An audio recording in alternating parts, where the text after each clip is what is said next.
Bismillah, alhamdulillahi wahdahu, wassalatu wassalamu ala man la nabiyya ba'dah. Wa ba'd. Alhamdulillah, pada pertemuan malam hari ini Allah Subhanahu wa taala masih mempertemukan kita di salah satu rumah dari rumah-rumah Allah Azza wa Jalla.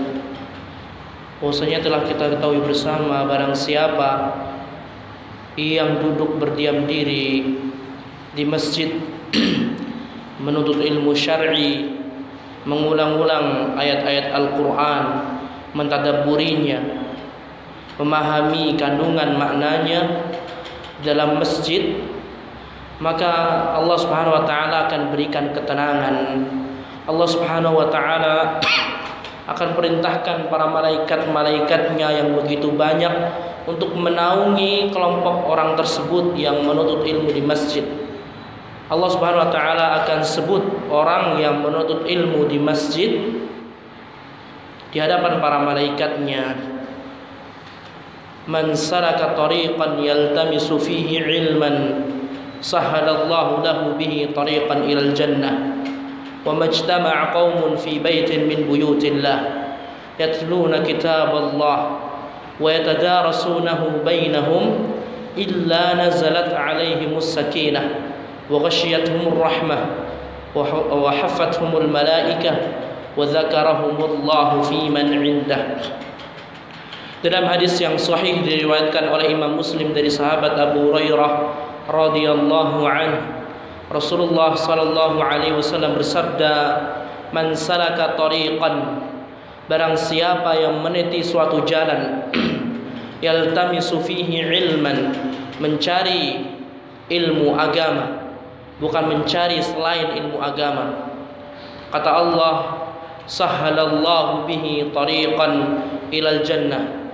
Kata Rasulullah, sahhalallahu bihi tariqan ilal jannah. Maka Allah Subhanahu wa taala akan mudahkan jalan orang tersebut menuju surga. Maka barang siapa yang ikhlas menuntut ilmu syar'i, bukan ilmu duniawi, ilmu akidah, ilmu tafsir, ilmu fikih, ilmu hadis, ilmu-ilmu yang di dalamnya dipelajari perkataan Allah dan perkataan Rasulullah sallallahu alaihi wasallam, maka Allah akan mudahkan jalan orang yang menuntut ilmu tersebut menuju surga.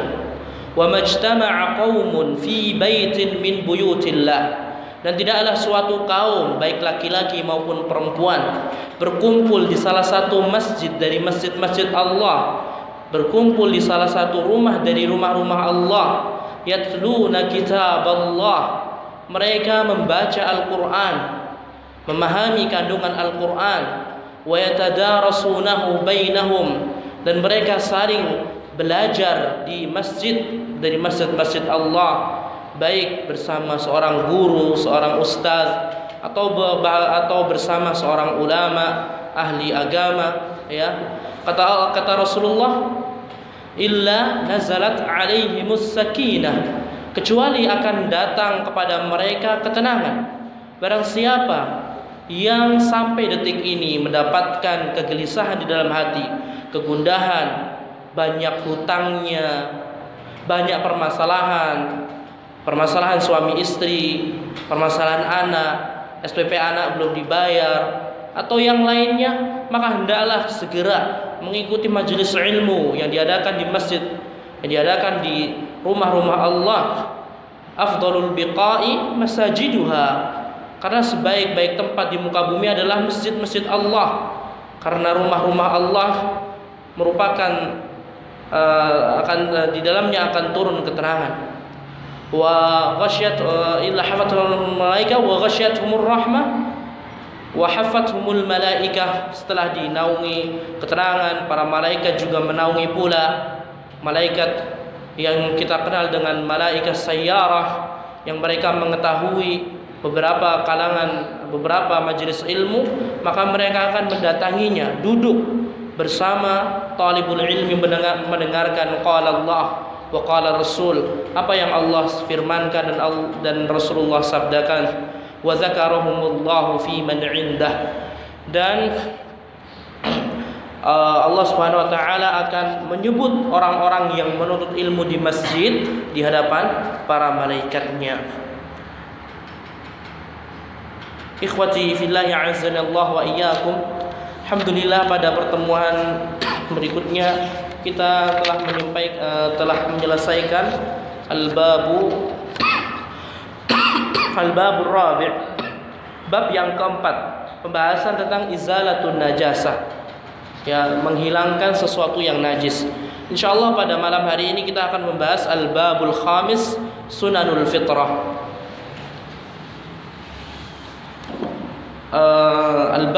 Bab yang kelima, pembahasan tentang sunanul fitrah. Insyaallah kita akan membahas apa itu yang dimaksud dengan fitrah, ya. Fitrah, sunnah-sunnah yang harus dijaga. Yang pertama kita akan membahas tentang qassus syarib wa i'fa'ul lihyah. Memotong kumis dan membiarkan jenggot. Kemudian yang kedua kita akan bahas as-siwak. Siwak, ya. Kemudian pembahasan yang berikutnya kita akan berbicara tentang taqlimul azfar, memotong kuku.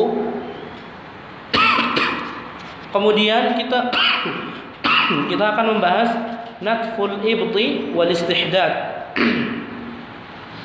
mencabut bulu ketiak dan memotong bulu kemaluan.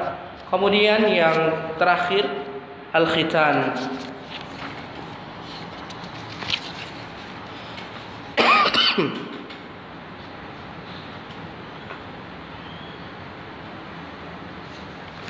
Taib, yang pertama kita akan membahas tentang apa?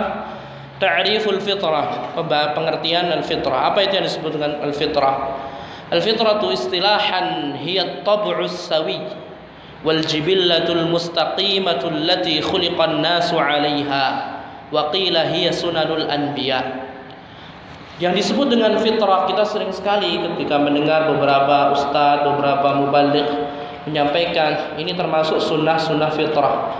Apa itu al-fitrah? At-tab'u as-sawi wal jibillatul mustaqimah. Perangai yang asli, ciptaan yang lurus, allati khuliqa an-nasu 'alaiha, yang manusia diciptakan di atasnya.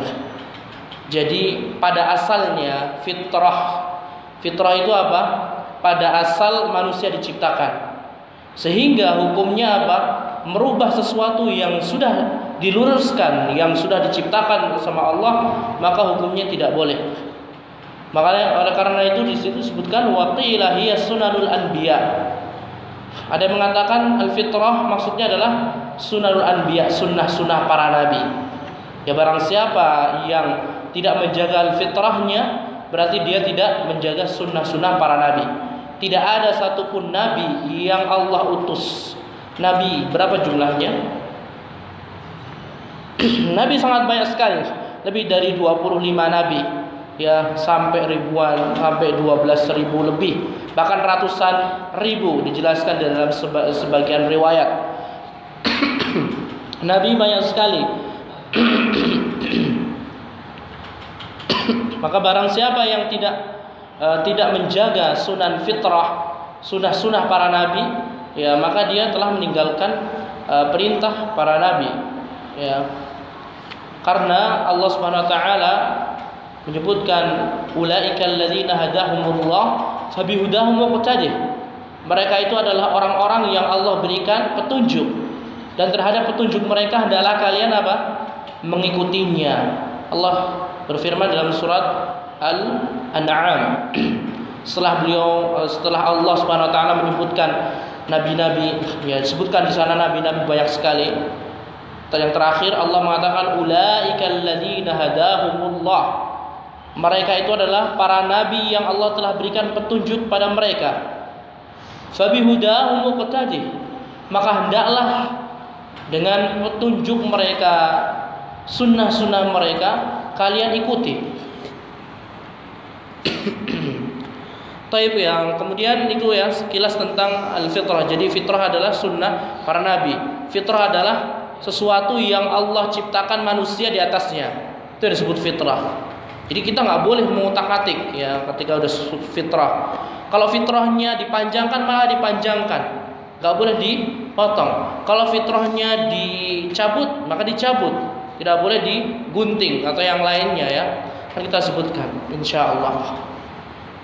Kemudian pertama kita akan bahas al-faslul awal, subbab yang pertama qassus syarib wa i'fa'ul lihyah. Memotong kumis dan melebatkan jenggot. Awalan qassus syarib, pembahasan yang pertama tentang mencukur kumis. Hukmu qassus syarib, apa hukum mencukur kumis? Hukumnya adalah sunnah. Hukum mencukur kumis apa? Sunnah, tidak wajib.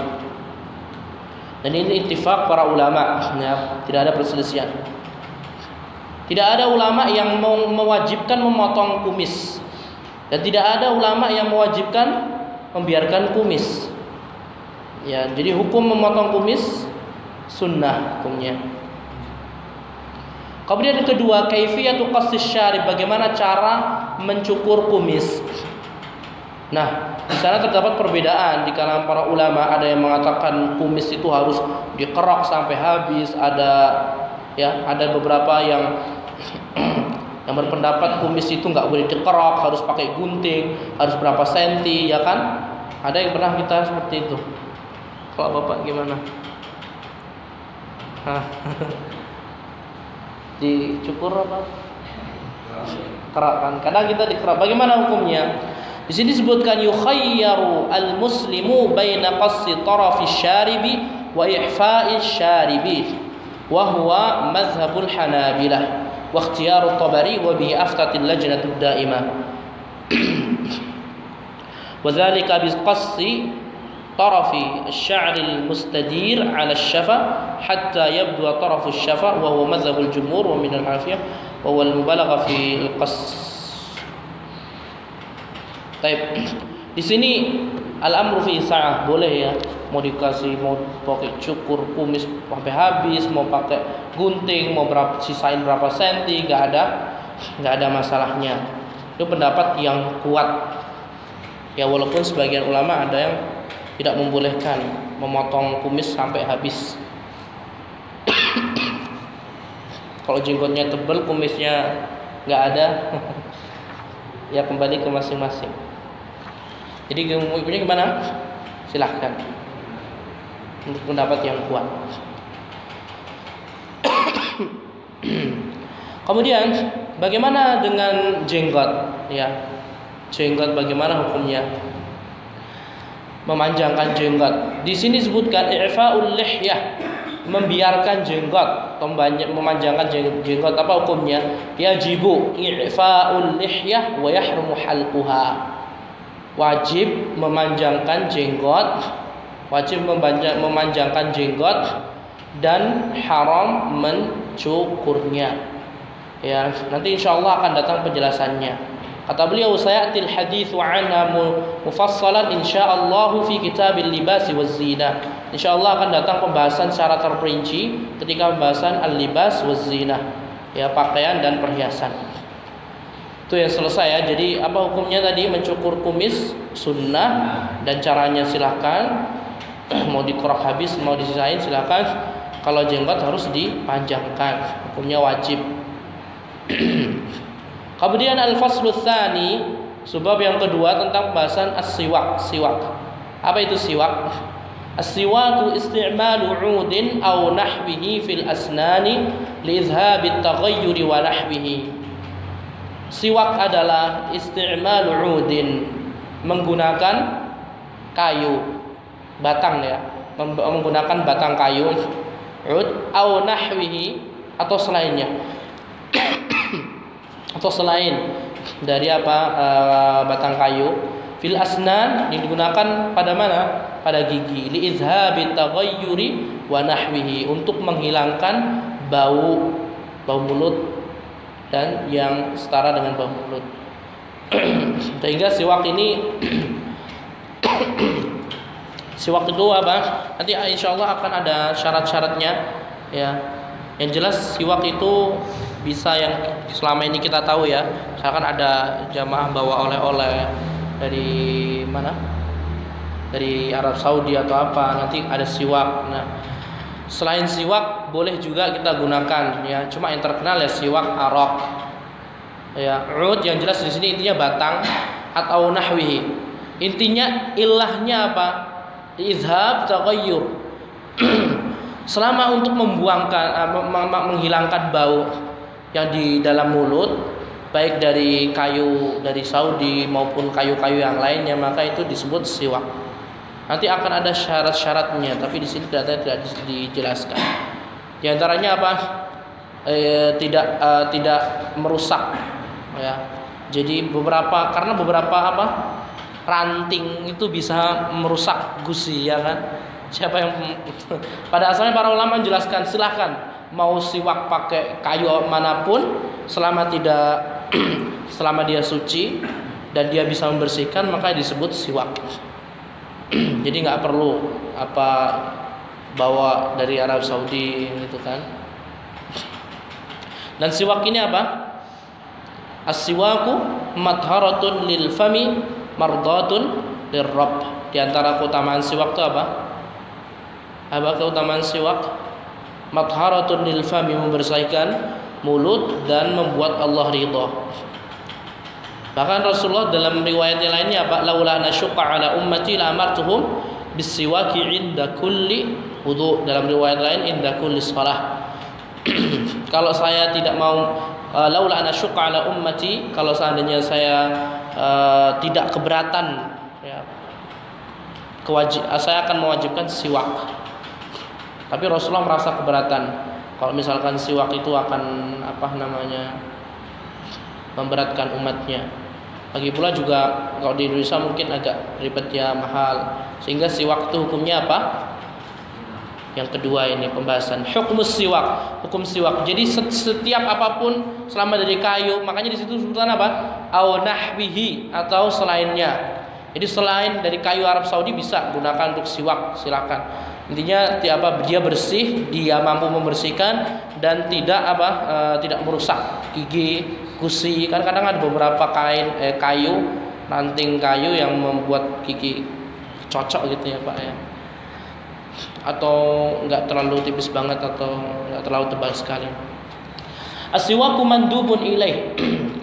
Wa huwa min sunanil fitrah. Jadi siwak itu hukumnya sunnah. Hukumnya sunnah.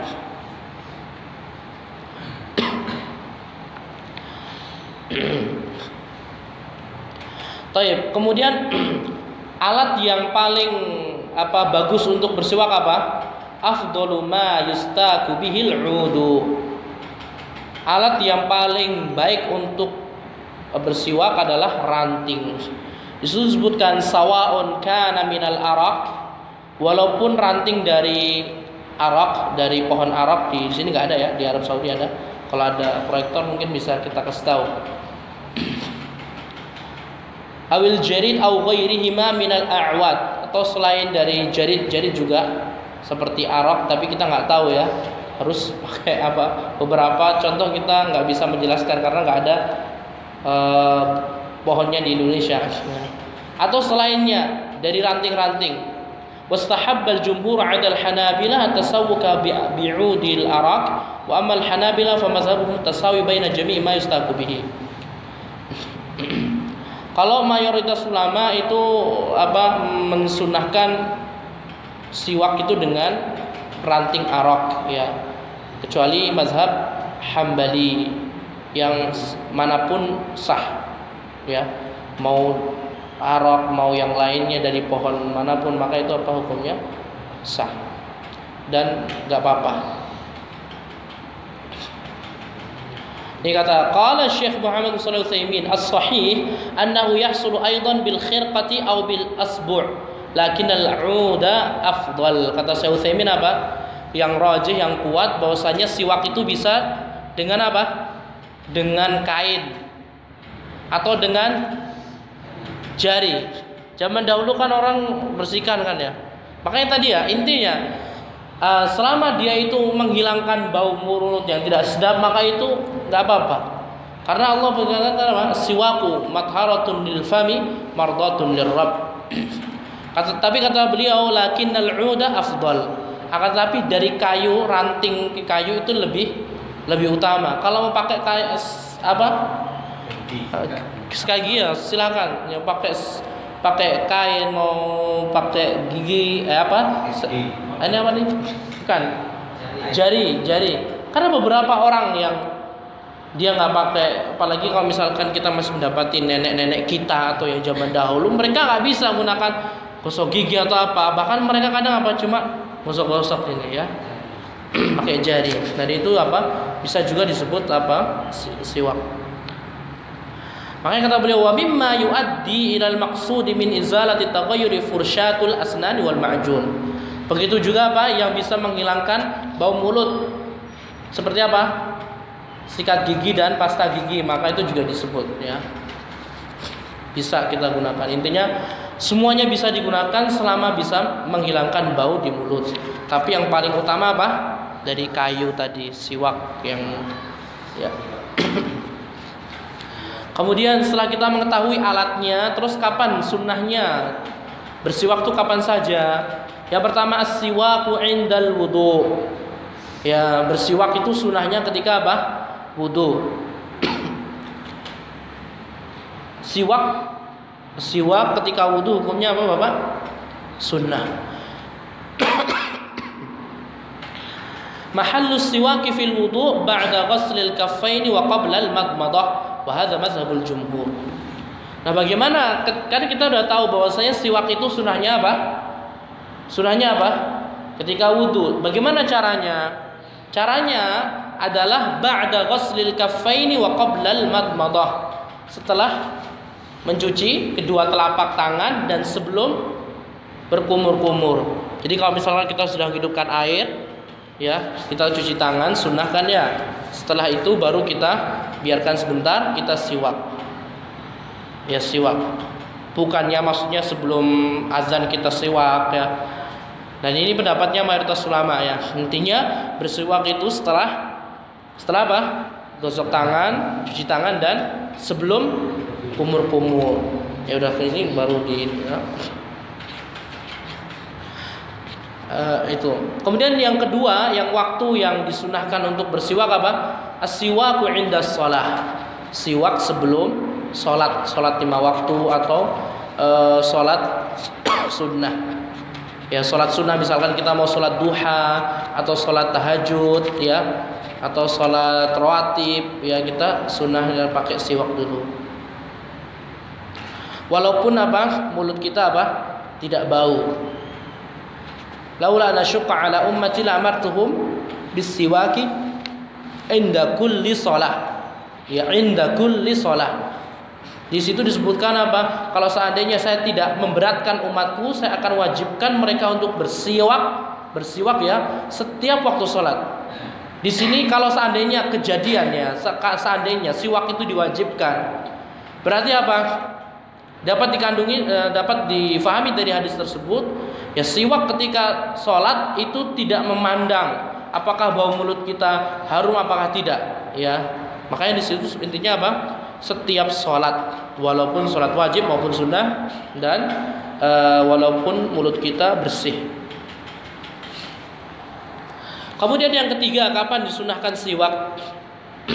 Yang ketiga, siwaku li sholatil jumu'ah, ketika hendak sholat Jumat, ya tadi pagi, ya tadi siang. Kalau kita mau ini maka sunnahnya siwak. Makanya minimal apa? Sebelum sholat Jumat kita gosok gigi. Kemudian yang keempat, as-siwaku fil masjid, siwak di dalam masjid. Hukumnya apa? Bersiwak dalam masjid hukumnya apa? Ya tidak mengapa ya, tidak mengapa. Jadi tidak dilarang. Kalau membuang sampah di masjid nggak boleh kan? Ya itu. Kemudian yang kelima, kapan siwak lagi dilakukan? Siwaku inda zikrillah wa inda qiraatil Quran. Bersiwak ketika hendak berzikir kepada Allah dan membaca Al-Quran. Sebelum zikir ya, misalkan mau tidur malam ya gosok gigi. Ya, berarti ini menunjukkan apa? Sebelum kedokteran kan nyarankannya apa? Sebelum tidur gosok gigi, ya kan? Di sini sudah ada syariat Islam sudah menjelaskan bahwasanya sunnahnya siwak itu apa? Membersihkan gigi sebelum zikir, entah zikir malam, sebelum tidur, zikir setiap mau zikir, sunnahnya apa? Bersiwak, bersihkan atau membaca Al-Quran. Ya intinya kalau misalnya kita mau mengamalkan sunnah-sunnah yang dianjurkan oleh syariat Islam, kita nggak akan sakit, insya Allah, dengan izin Allah tentunya ya. Kemudian apa hukumnya orang yang berpuasa gosok gigi atau siwak? Ya bersiwak apa hukumnya? La yukrahu lis-shaimi isti'malu siwaki fi ayyi waqtin sawa'un kana qabla az-zawali aw ba'da az-zawal. Tidak dibenci, berarti hukumnya boleh. Boleh seorang yang berpuasa bersiwak kapanpun, mau sebelum zuhur maupun setelah zuhur, maka silahkan. Mau pakai gosok gigi atau yang lainnya silahkan. Kemudian yang ketujuh, as-siwaku 'inda dukhulil bait. Bersiwak sebelum apa? Memasuki apa? Rumah. Dan ini tidak bisa dilaksanakan kecuali dengan kayu atau mungkin gigi. Ya nggak apa bukan gigi apa? Jari. Nanti jari nanti di ini masuk rumah nanti bau sekali jarinya.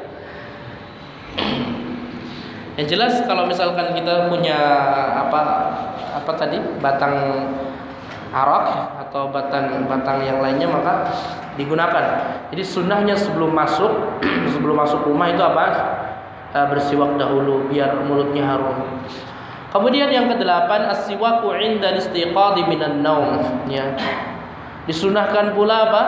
Bersiwak ketika bangun tidur. Sama juga ya, Rasulullah ketika bangun malam sebelum sholat tahajud beliau siwak. Ketika wudu beliau siwak. Ketika mau sholat siwak terus. Karena apa? As-siwaku madharatun lil fami mardatun lirrabb. Kalau untuk membenci setan ya kita harus sering-sering bersiwak, membersihkan mulut. Ya.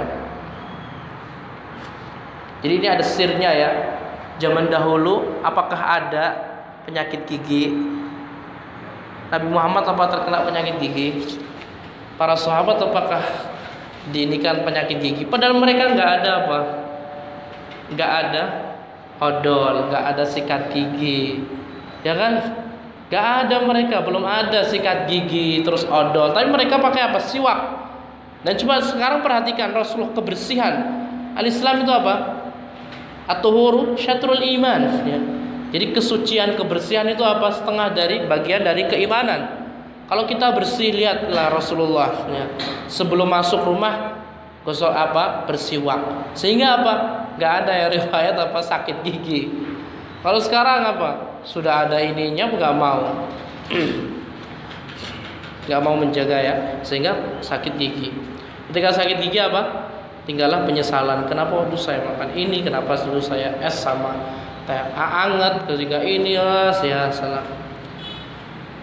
Kemudian yang kesembilan, as-siwaku 'inda taghayyuril fam. Ya. Bersiwak disunahkan ketika apa? Bau mulut sudah berubah. Biasanya bau mulut berubah berapa jam? Bau mulut itu kalau misalkan bau mulut berubah, katanya kalau lambung sudah tidak menggiling, biasanya itu berapa jam? Sehingga kata para ulama, sebagian ulama kalau sudah masuk zuhur maka tidak boleh apa? Gak boleh dibuang, gak boleh disiwaki, gak boleh gosok gigi. Biar apa? Biar bau orang yang berpuasa itu apa? Betul-betul seperti minyak kasturi gitu. Ya sebenarnya ini apa kurang pas ya. Sudah jelasin tadi kan. Yang rojih apa yang kuat apa? Kapanpun silakan. Daripada nanti setelah zuhur orang berpuasa Senin Kemis, ya habis zuhur dia misalkan dia bareng sama temannya, dia malah baunya apa? Baunya apa? Nggak enak sehingga mengganggu. Lagi pula kan kita juga apa? Disunahkan untuk apa? Tidak menampakkan amalan kita. Kalau mau puasa sunnah silakan, tapi jangan terlalu nampak. Kalau misalkan kita nggak gosok gigi kan malah nampak sekali. Sehingga kalau misalkan kalau kita gosok gigi malah apa? Tidak terlalu nampak, sehingga lebih dekat kepada ikhlas. Kemudian yang ke-10 yang terakhir, as-siwaku bi hadratin nas. As-siwaku sunnatun ala kulli halin walau kana bi hadratin nas.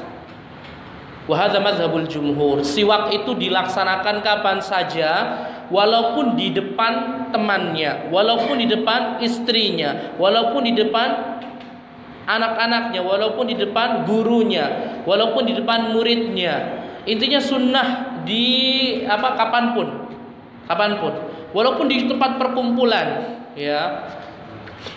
Tapi ya nanti kan kembalinya ke kalau misalkan nggak ada pelanggaran, ya. Kalau peraturan ya nanti beda lagi. Jadi itulah Bapak 10 poin tentang siwak. Bahwasanya siwak itu sunnahnya di kapan?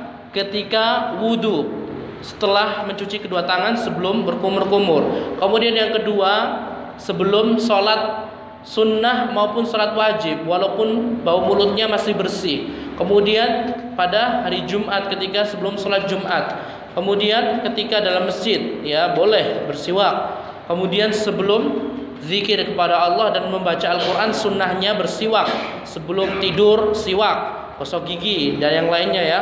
Kemudian bersiwak itu boleh untuk orang yang berpuasa, kapanpun waktunya. Kemudian bersiwak sebelum masuk masjid. La haula wala quwwata illa billah. Bersiwak sebelum apa? Masuk rumah. Kemudian bersiwak ketika bangun dari tidur. Kemudian bersiwak ketika taghayyuril fam, perubahan apa? Mulut dia berubah baunya nggak enak, maka bersiwak. Kemudian terakhir apa? Siwak itu kapanpun dimanapun. Ya silahkan, mau di kamar mandi, mau di hotel, mau di mana silahkan. Mau sedang umroh, mau sedang haji silahkan. Dan siwak apa? Tidak membatalkan puasa. Ya. Kemudian setelah kita mengetahui siwak, bagaimana cara bersiwak? Ya, al-afdalu al-istiyaku bil yadil yumna. Yang paling utama bersiwak itu dengan apa? Tangan kanan. Jangan tangan kiri. Ya, kalaupun pakai tangan ya pakai tangan kanan, jangan pakai tangan kiri walaupun sini ya. Kemudian bagaimana dimulainya ya? Yustahabbu an yabda fil istiyaqi bi janibi famihi al-ayman. Dimulai juga dari kanan juga, ya, dari kanan. Kalau mau siwak ya dari sini kanan terus kanan. Selesai ya, itu pembahasan tentang tata cara bersiwak. Jadi bersiwak itu hukumnya sunnah dan dimulai dari semua yang kanan. Karena Rasulullah SAW apa? Kata Aisyah, karena Rasulullah SAW yu'jibuhu tayammunu fi tana'ulihi wa tahurihi wa fi sya'nihi kulli. Setiap yang bersifat baik maka beliau memulai dari kanan. Kemudian al-faslu tsalis, sebab yang ketiga tentang apa? Memotong kuku. Yusannu taqlimul azfar. Hukum memotong kuku hukumnya apa? Sunnah. Jadi motong kuku itu hukumnya sunnah. Kemudian ghuslul barajim. Apa itu barajim? Kata beliau, al-barajimu jam'u burjumatin wa hiya 'uqadul asabi' wa mafasiliha. Ya, ini namanya apa? Barajim. Sunnahnya apa? Menyela-nyela. Kalau misalkan sedang wudu maka harus disela-sela. Kemudian al-faslur rabi', sebab yang keempat tentang apa? Mencabut bulu ketiak dan memotong bulu kemaluan. Al-awwal, yang pertama, natful ibti. Apa hukum mencabut bulu kemaluan? Apa hukum apa? Mencabut bulu ketiak. Kata beliau, yusannu natful ibti, hukumnya sunnah.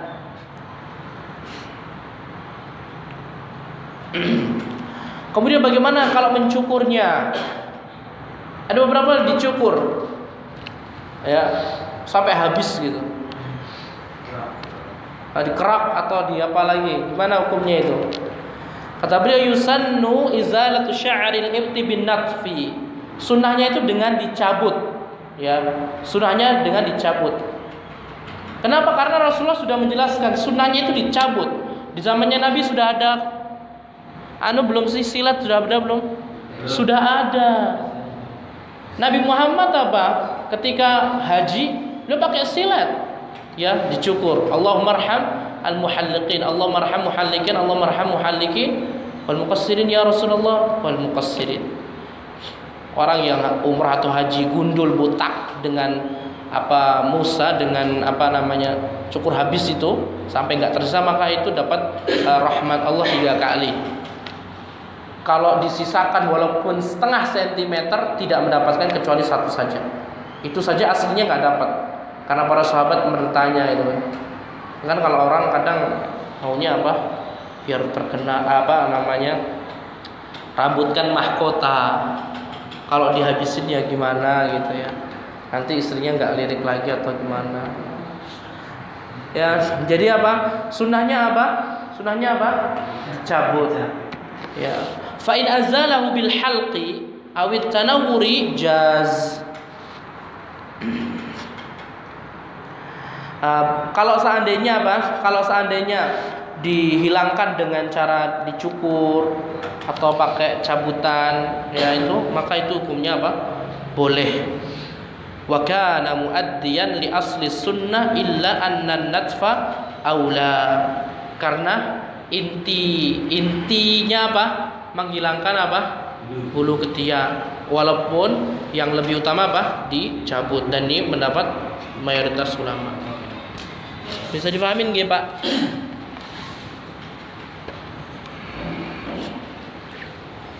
Kemudian yang berikutnya sudah selesai. Berapa sunnah fitrah yang kita sudah bahas? Yang pertama mencukur kumis, yang kedua melebatkan jenggot, yang ketiga bersiwak, yang keempat memotong kuku, yang kelima mencabut bulu ketiak, yang berikutnya al-istihdad, yang mencukur bulu kemaluan. Kata beliau al-istihdad halqul 'anah summiya istihdadan isti'mal al-hadidati wa hiya al-musa. Disebut istihdad dalam bahasa Arab artinya mencukur bulu kemaluan. Dan dinamakan istihdad kenapa? Karena menggunakan besi, yaitu musa. Ya silet gitu ya. Ya pakai intinya dicukur lah sampai habis. Itu yang disebut istihdad. Disebut dengan musa menggunakan. Apa hukumnya? Ya, hukumnya adalah al-istihdadu sunnah. Jadi mencukur bulu kemaluan dengan besi tadi ya, dengan alat tadi, maka hukumnya sunnah. Ya, bagaimana caranya? Caranya apakah dikerok sampai habis atau yang lainnya? Kata beliau al-afdalu fihi al-halqu. Yang paling utama adalah dikerok. Wa tajawuzul izalatu bi ayyi syai'in. Dan boleh menghilangkan bulu kemaluan dengan semuanya, dengan semua alat, kal qassi wan natfi wan nurati war rajul wal mar'a fi dzalika sawa. Laki-laki dan perempuan hukumnya sama. Ya, mau dikerok sampai habis. Mana yang afdal tadi kalau bulu kemaluan? Dikerok sampai habis ya. Karena itu mau menimbulkan beberapa yang pokoknya kotor ya, sehingga lebih utamanya dihabiskan baik laki-laki maupun perempuan. Kalau mau dicabut silahkan ya, kalau mau dicabut.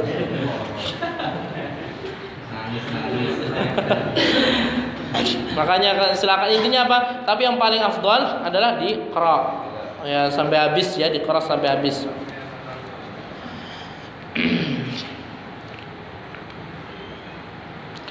Kemudian kata beliau yanbaghi 'alal mar'i an yahliqa 'anatahu bi nafsihi wa la yad'a ahadan yattali'u 'ala 'auratihi illa man yahillu lahu al-ittila' 'alaiha min zawjatin aw amatin. Yang boleh mengerok ya dia sendiri atau orang-orang yang boleh melihat kemaluannya. Ya, misalkan laki-laki dikerok sama istrinya atau yang lainnya, maka hukumnya boleh. Kemudian yang kelima kata beliau tentang waktu. Jadi ada hadis yang menyebutkan bahwasannya mencabut bulu ketiak, kemudian memotong kumis, memotong kuku, ya, kemudian membersihkan bulu kemaluan itu 40 hari. Bagaimana jika memotongnya lebih dari 40 hari? Di sini beliau menjelaskan ikhtalafa ahlul ilmi fi hukmi man taraka al-istihdad wa natf al-ibti wa qass asy-syarib wa taqlim al-adfar fawqa 40 yawman ala qaulain. Para ulama berselisih, ada dua pendapat. Ya kalau misalkan kita kelupaan motong kuku sampai 40 hari lebih, ya motong kumis 40 hari lebih, motong bulu kemaluan 40 hari lebih, mencabut bulu ketiak 40 hari lebih, gimana hukumnya? Ya sebagian ulama memakruhkan, sebagian ulama mengharamkannya. Kalau Syekh bin Baz menguatkan haram. Jadi lebih baik apa? Sebelum 40 hari dibersihkan. Adapun harinya tidak ada ya. Yang disebutkan bahwasannya hari sunnahnya hari Jumat itu hadisnya dhaif. Hadisnya dhaif ya. Jadi tidak bisa digunakan untuk hujjah. Kemudian yang terakhir yang al-faslu al-khamis tentang apa? Yang terakhir berarti ya, sunan fitrah yang terakhir. Apa? Al-khitan. Khitan. Ya, khitan ini bagaimana? Khitan lidzakari qat'ul jildatis satirati lil hasyafa. Jadi khitan itu apa khitan untuk laki-laki apa? Qat'ul jildah. Ya, memotong kulit as-satirah lil hasyafa yang menutupi apa? La hasyafa. Hasyafa ini ya ujungnya. Ya jadi ketika orang masih kecil, maka kan orang lahir, maka hasyafahnya atau lubang saluran air kencing dan mani dan yang lainnya itu kan tertutup, sehingga laki-laki apa disunahkan untuk berkhitan. Khitan itu apa? Memotong tadi kulit yang menutupi tadi sehingga terbuka. Dan besok di hari kiamat setiap orang akan dikembalikan kepada aslinya. Yuhsyarun nasu yaumal qiyamati hufatan 'uratan ghurla. Ya, setiap orang besok di hari kiamat akan dikumpulkan oleh Allah dalam keadaan apa? Tidak beralas kaki, tidak berpakaian dan belum dikhitan. Walaupun muslim, ya walaupun muslim, walaupun ulama, semuanya belum dikhitan. Kemudian walil unsa qat'u juz'in minal lahmatil musammah bil badri wallati taqa'u fi a'la al farji fawqa makhrajil baul. Kalau perempuan apa? Memotong sebagian dari daging yang dinamakan bazr. Apa ya? Kayak apa ayam tuh apa nih? Yang ininya ayam tuh. Ya kayak jengganya ayam. Wallati taqa'u fi a'la al farji, yang dia itu terletak di atas apa? Farj. Fauqa makhrajil baul. Atasnya apa? Saluran kencing. Jadi itu yang dibuang. Kemudian yang berikutnya apa hukum khitan ya? Aslul khitan masyru'un fil Islam wa huwa min sunanil fitrah. Khitan itu hukumnya apa? Sunnah. Sunnah para nabi. Nah, itu secara umum ya. Kemudian bagaimana khitan bagi laki-laki?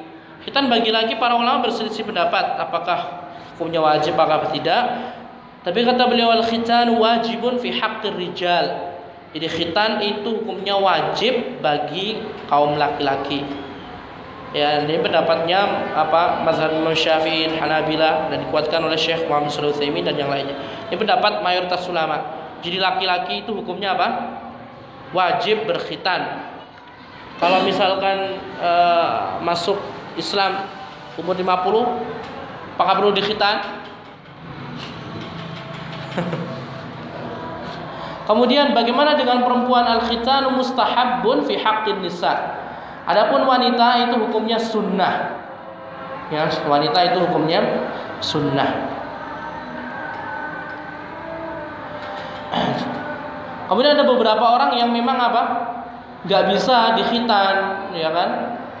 Man ghalaba ala dhannihi wuqu'ul halaki aw ad-darar min al-khitan. Ya, barang siapa yang ghalaba ala dhannihi, menurut persangkaan kuatnya akan terjadi madarat yang besar, misalkan ketika dikhitan itu apa? Meninggal dunia, atau ketika dikhitan itu membawa madarat yang lebih besar daripada khitan. Contohnya apa? Kaman aslama syaikhan kabiran, seperti orang yang masuk Islam dalam keadaan tua renta. Ya, tua renta baru masuk Islam, bagaimana hukum dikhitan? Ya, maka apa? Tidak wajib ya. Atau juga kana dhaifal khilqah, atau beberapa orang itu apa? Memang lemah banget, enggak punya kekuatan, enggak punya daya, maka itu juga apa? Enggak perlu khitan walaupun laki-laki. Ya, intinya pada asalnya hukum khitan laki-laki hukumnya wajib, perempuan hukumnya sunnah. Menurut pendapat yang kuat ya, tidak di sini terdapat perselisihan di kalangan para ulama. Man wulida makhtunan ya. Orang dilahirkan dalam keadaan sudah berkhitan. Apakah ada? Kata beliau, man wulida makhtunan fa innahu la tujra al-musa alaih. Ya, barang siapa yang dilahirkan dalam keadaan sudah berkhitan, maka sesungguhnya orang tersebut enggak perlu dikhitan kembali. Naqala Ibnu Qayyim al-ittifaq ala adabil khitan. Jadi perselisihan ulama. Berarti menunjukkan apa? Ada sekian berapa persen ya dari banyaknya manusia yang keluar dalam keadaan khitan. Kemudian pembahasan yang berikutnya, setelah kita ketahui bahwasanya orang atau anak yang baru lahir dan kita dapati sudah dikhitan ya, sudah terbuka itu ya lubangnya tadi, maka hukumnya apa? Enggak perlu lagi dikhitan ulang. Kemudian bagaimana jika orang meninggal dunia dan dia belum dikhitan, orang muslim, gimana nih? Kadang-kadang malu ya. Atau misalkan mu'alaf, atau misalkan dia anak yatim piatu atau salah satu dari yatim piatu. Kemudian dia tumbuh besar dan dia malu dan dia nggak bilang, tapi dia sholat. Padahal laki-laki kan harus wajib dikhitan ya. Dan dia kuat, tapi dia takut. Ketika dia meninggal dunia ternyata dia belum dikhitan. Apakah perlu dikhitan, Bapak? Maka hukumnya tidak perlu dikhitan. Ya, dan di sini tidak ada perselisihan para ulama. Jadi la yukhtanul mayyit. Orang yang sudah meninggal dunia enggak perlu dikhitan. Walaupun dia muslim, walaupun dia sudah baligh. Dan tidak ada perselisihan di kalangan para ulama. Kemudian waktul khitan, kapan waktunya? Ya, yajibul khitanu bil bulugh. Jadi khitan itu dilakukan ketika apa? Ketika sudah baligh. Ketika sudah mimpi basah, maka dikhitan. Nah, kalau misalkan belum ada tanda-tanda ya, kalau laki-laki 15 tahun, kalau udah 15 tahun maka dikhitan. Kemudian secara terperinci lagi, apakah ada waktu khusus untuk berkhitan? Kalau yang tersebar apa? Hari ke-7, ya sehari. Ya, beberapa ketika lahir hari ke-7 akikah langsung dia dikhitan, dikasih nama, disembelih, diakikah. Gimana hukumnya? Kata beliau, la yathbut fi tahdidi waqtil khitani syai'. Tidak ada hadis yang sahih yang menunjukkan adanya pentahdidan, adanya penetapan waktu khitan, kekhususan waktunya sekian. Wala sunnatun tuttaba', tidak ada sunnahnya juga. Jadi hadis-hadis tidak ada, ya hadis sahih ya tentunya. Wal amru fi dzalika wasi', dan permasalahan ini hukumnya luas ya, mudah. Silahkan mau hari ke-7, hari ke-8, hari pertama lahir langsung dikhitan, silahkan. Hari ketiga ya. Tentunya semuanya ma'a mura'ati maslahatil makhtun. Dan ini perlu diperhatikan adalah kondisi orang yang mau dikhitan. Kalau laki-laki, anak kita baru, misalkan kita kasihan ya, masa baru umur 7 hari langsung dikhitan, ya kan? Maka itu hukumnya enggak ada waktu tertentu. Mau 7 hari, mau 8 hari. Intinya kalau sudah mencapai baligh, kalau anak kita sudah dewasa, sudah 15 tahun, maka harus dikhitan. Kan kadang anak kita yang laki-laki dia nggak kasih tahu kalau misalkan dia sudah mimpi basah, ya kan? Kalau sudah keluar air mani pertama kali, maka orang yang tersebut wajib sholat, wajib puasa. Tapi kadang dia malu, ya kan? Apalagi kalau misalkan dia nggak dimasukkan pesantren. Kalau pesantren mungkin bisa ngobrol sama teman-temannya, ya satu kamar berapa orang. Kalau di rumah dia nggak tahu, sehingga kita ya inisiatifnya kita udah umur 15 tahun harus dikhitan.